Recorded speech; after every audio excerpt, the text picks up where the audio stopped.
The Beatles. Versão brasileira. Herbert Richards. Eu acho que todo mundo sabe que os Beatles são a banda mais regravada do mundo, mas também que tem mais versões em outros idiomas. Hoje nós vamos apresentar 10 versões Made in Brazil. E vamos falar as nossas opiniões aí, sinceronas sobre todas elas. E vamos começar aí com a canção Eu Te Amo, que é uma versão de And I Love Her, e que foi gravada aí pela primeira vez pelo Paulo César, mas tem aí suas versões mais famosas, as versões do Roberto Carlos e do Zezé de Camargo e Luciano. Eu te amo. E tem até versão da Angélica. Isso. E o que há de comum entre todas essas versões é que nós não gostamos de nenhuma delas. Eu acho cafona demais. Tem canção que é feita para ficar no seu idioma, na minha modesta opinião, né? E Eu Te Amo nunca desceu bem. E tem uma coisa, né? Especialmente assim a versão do Zezé e do Luciano, eles exageram no brega, tá? Tudo bem, a música original tem ali um toquinho, um temperinho de brega. E o Zezé e o Luciano, eles vão lá e jogam a vasilha de tempero inteira de brega na música e realmente fica um negócio exagerado.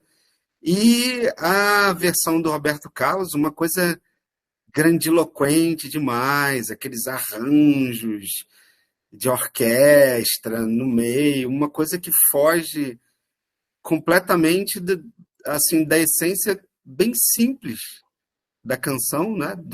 Da versão original. Mas tem tudo a ver com esse disco do Roberto Carlos, que é aquele disco que tem a do Caminhoneiro. É o mesmo disco, Isso, de então tá. 34. Então explica muita coisa. Eu sei. E vamos falar agora da versão brasileira e pedófila dos Beatles, Menina Linda. Então, Renato e seus Blue Caps, eles têm versões. Eles começaram a fazer versões dos Beatles muito cedo, em 64, ou seja, quando estava no auge da Beatlemania, eles já começaram a fazer. E eu acho engraçado que eles pegam a melodia e botam uma letra lá, qualquer coisa. Eles não estão necessariamente preocupados com o que a canção conta. Eu, particularmente, eu acho que o bom de uma versão, e o nome diz versão, é você você contar a história da canção. Quando você tenta traduzir a canção, normalmente isso é uma coisa bastante esquisita, dura, porque os idiomas são diferentes. Mas quando você faz uma coisa que não tem nada a ver, você praticamente está roubando a melodia e botando uma outra letra, contando outra história. E aí, quando ela é pedófila, né? Então o que a gente faz, né? Não, e essa música é pedófila demais. Galera, confiram lá, ouçam que vocês vão dar razão a gente.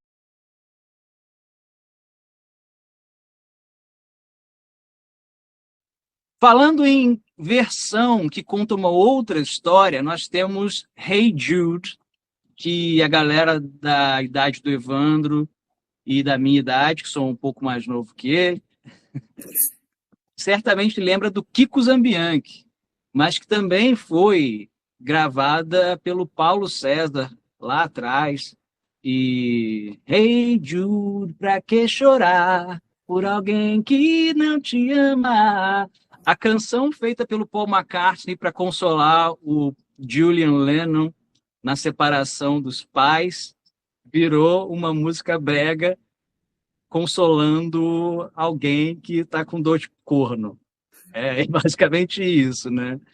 A versão do Paulo César ela é aquela coisa bem, né, dos anos 60, se bem que eu acho que é dos anos 70 já a gravação dele, e a do Kiko Zambianchi é fácil de achar, e ele toca até hoje, né? Desculpa, Kiko Zambianchi, mas, putz, não dá não. Então tem versão brasileira e tem versão dor de corno. Bem, cara, e uma coisa mais interessante sobre essa, as versões às vezes são tão estranhas que eu vi, quando a gente estava fazendo a pesquisa para esse vídeo, uma pessoa falando paródia dos Beatles. Ela não foi feita como paródia, mas outra pessoa entendeu como se fosse, né? Para você ver o estado do Hey Jude, né? Paródia involuntária. A próxima versão é de um cara que também fez algumas versões dos Beatles e é um cara que ele é bom pra caramba. Acho que não dá para falar mal dele. É um dos maiores hitmakers do Brasil. É um cantor excelente, um compositor de primeiríssima, um guitarrista incrível, extremamente criativo. E ele fez uma versão que eu particularmente não sou lá muito fã, não, mas fez muito sucesso no final dos anos 80. Lá vem o sol. Lá vem o sol. Lá vem o sol. E eu já sei. Tá legal, tá legal. Acho que não ficou legal não, Lulu. Mas o Lulu Santos fez uma outra antes ainda, lá em 1982, que é sobre Get Back, que é De Leve. E eu particularmente, o Evandro detestou, mas eu particularmente achei muito divertida. Eu acho que toda versão é mais ou menos. Eu tenho que fazer força para gostar de versão, sinceramente. Mas o De Leve, eu acho que o Lulu Santos fez uma brincadeira bem interessante com a letra de Get Back, que é uma letra que o Paul McCartney fez ali no estúdio, meio boba mesmo, assim. Ele respeitou aquela coisa de contar a história. São pessoas estranhas que estão sendo descritas na canção. O início, a introdução de guitarra do início é brilhante. Então ele fez uma coisa que é muito dele, muito Lulu Santos. Ele não tentou fazer um cover dos Beatles com uma letra em português, que era o que no passado, nos anos 60, se fazia muito. É claro que é uma brincadeira que agradou a alguns e desagradou a muita gente. Não fez o sucesso de Lá Vem o Sol, não. Sim, e a introdução de guitarra realmente tem a identidade do Lulu, né? Isso é reconhecível. Mas eu só não gostei que a música ficou um pouquinho no ritmo de música de academia dos anos 80. Quem conhece vai me dar razão. Música de academia dos anos 80. Talvez ele já estivesse anunciando que ele ia fazer a música da introdução da série Malhação, né? Talvez, quem sabe. A próxima versão que a gente vai falar também é lá da década de 80, também esteve em trilha de novela, não foi Malhação, foi Selva de Pedra, o remake, que tinha o Tony Ramos e a Fernanda Torres, e é uma versão de Yes It Is com a Verônica Sabino, a versão chamava Demais. Galera que via novela certamente lembra. Era uma canção bem... A melodia tá lá, tudo bem, mas é uma canção bem tipicamente canção de novela da Globo dos anos 80. Com aqueles teclados. A voz da Verônica Sabino é lindíssima. Tem os seus méritos ali. É uma roupagem bem para sua época. Também tem o mérito, eu reconheço, de não tentar ficar imitando os Beatles. É uma produção que não tenta imitar os Beatles. Eu lembro quando eu era criança, eu não tinha noção que era uma canção dos Beatles. Só fui saber bem depois. E demorei até para casar, porque o arranjo é tão diferente. E, assim, no final das contas, eu acho chata pra caramba. E eu não sabia que era uma versão até a gente começar a preparar esse vídeo. Eu não sabia que era uma versão dos Beatles. Eu lembrava como a música lá da novela Selva de Pedra, que na época eu gostava muito dessa música. Hoje já não gosto tanto. E a versão que nós vamos falar agora talvez seja aí a versão mais benquista pela galera aí de uma música dos Beatles em português, que é o Quando Te Vi, do Beto Guedes, que é uma versão de Till There Was You. Nem o sol, nem o mar, nem o brilho das estrelas. Eu gosto, cara. Eu não sei se eu gosto, porque a gente ouviu tanto isso que ficou. Eu respeito muito o Beto Guedes, eu gosto muito do Beto Guedes. Eu adoro Till There Was You. Então, depois que eu comecei a lidar com os Beatles mais de forma mais próxima, eu comecei a gostar menos de Quando Te Vi. Talvez porque eu acho que eu ouvi Quando Te Vi antes de Till There Was You. Essa é a desgraça que as versões fazem com a gente, muitas vezes. A gente escuta a versão antes da canção. Deve ser por isso que tem tanta gente que fala, eu não gosto de Beatles. Ouviu umas coisas tipo Menina Linda, aí Opa, não... é o meu caso. Eu ouvi Menina Linda antes de ouvir I Should Have Known. Eu Não, I acho que Should é. Have Known Better. É, Não Bela. Aí você fica lá, que é uma outra canção que eu adoro dos Beatles. E assim, ainda por cima eu canto canções dos Beatles, então aí eu paro mais ainda de gostar das versões. Mas eu acho que quando te vi, tem uma letra bonita, tem um arranjo bonito, tem aquela voz pequena, mas gostosa de ouvir do Beto Guedes. É, Fazendo a pesquisa aqui, eu dei uma ouvidinha e eu acho que comecei a fazer as pazes com ela um pouquinho. também é uma versão que me agrada muito também. Essa daí, acho que eu não sou tão exigente como o Vitor com as versões, e essa aí agrada bastante. Eu também gosto muito do trabalho do Beto Guedes, então acho que casou ali certinho. E tem umas coisas muito bacanas que ele respeita, né? Nem o perfume de todas as rosas, né? É, que é diferente do que o Paul McCartney tá cantando, mas que está falando sobre cheiro, né? E eu acho que isso é que é uma versão boa. Você conseguir falar o que o autor está falando sem precisar falar exatamente, porque é uma figura de linguagem que está sendo usada. Você usa uma outra que fica mais bonita no seu idioma. Você tenta traduzir a figura de linguagem, que é o que muita gente faz, é que dá o desastre das versões que acabam virando paródias involuntárias. E o Beto Exato. Guedes definitivamente não fez isso.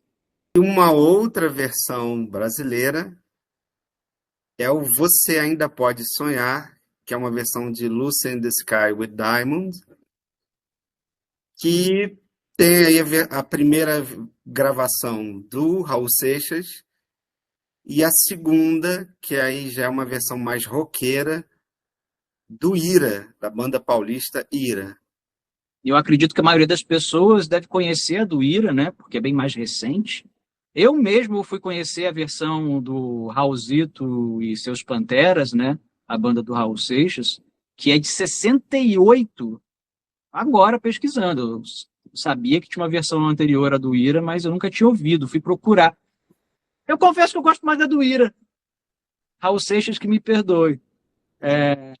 Eu acho que a do Ira tem aquela coisa também que eu falei de outras aqui, que é tentar dar uma identidade sua para a versão, né? Ao invés de tentar fazer uma reprodução só que num outro idioma do que os autores estavam fazendo.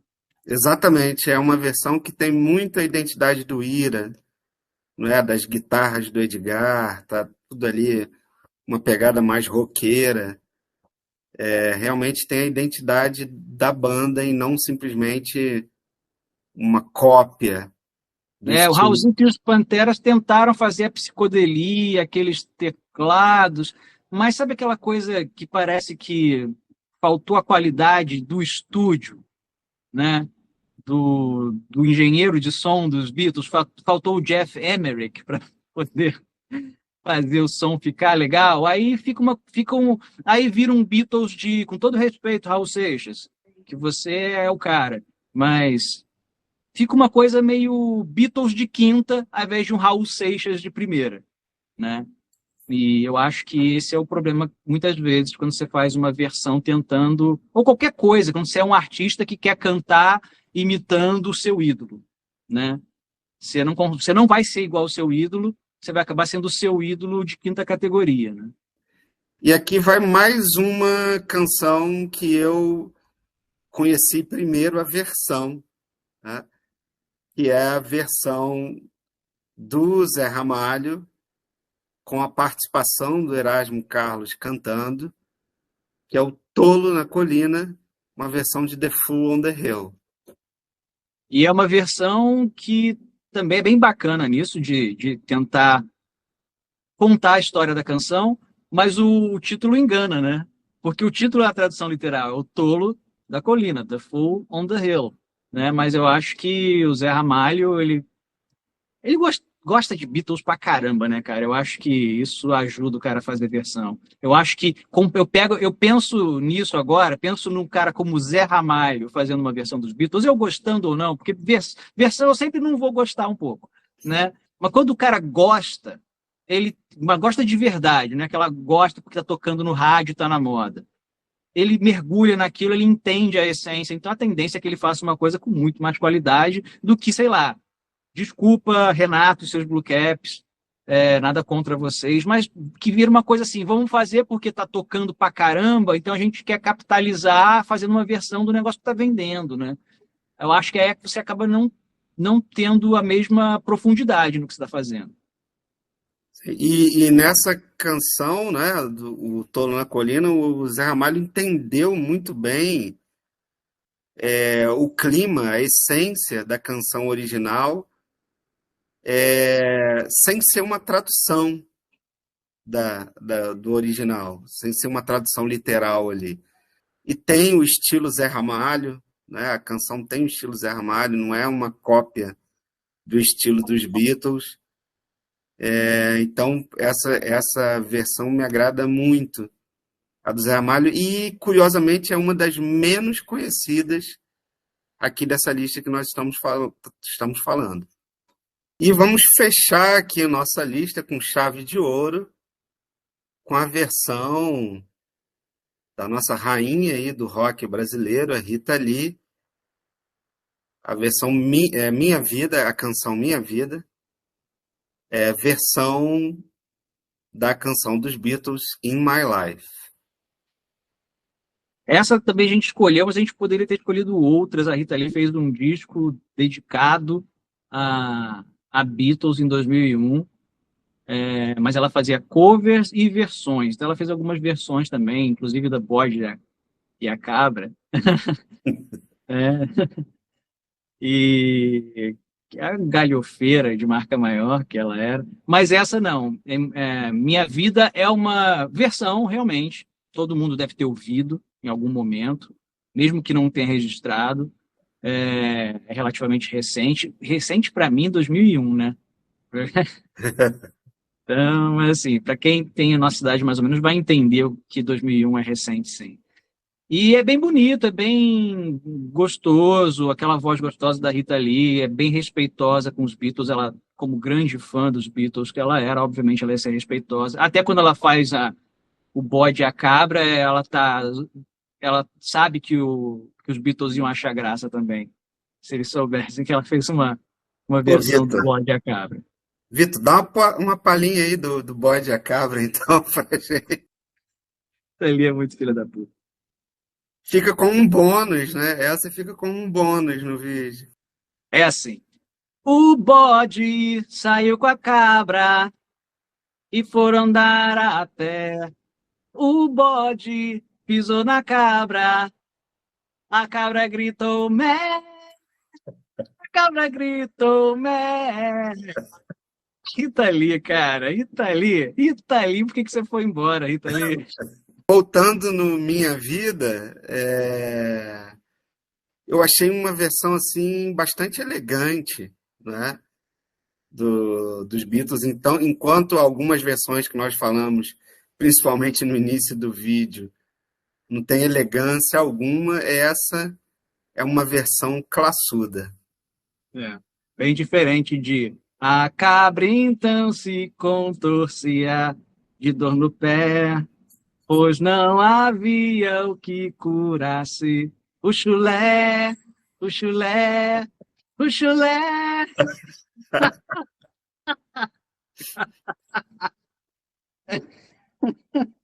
E com a Rita Lee, acho melhor a gente se despedir, porque a gente já perdeu o nível.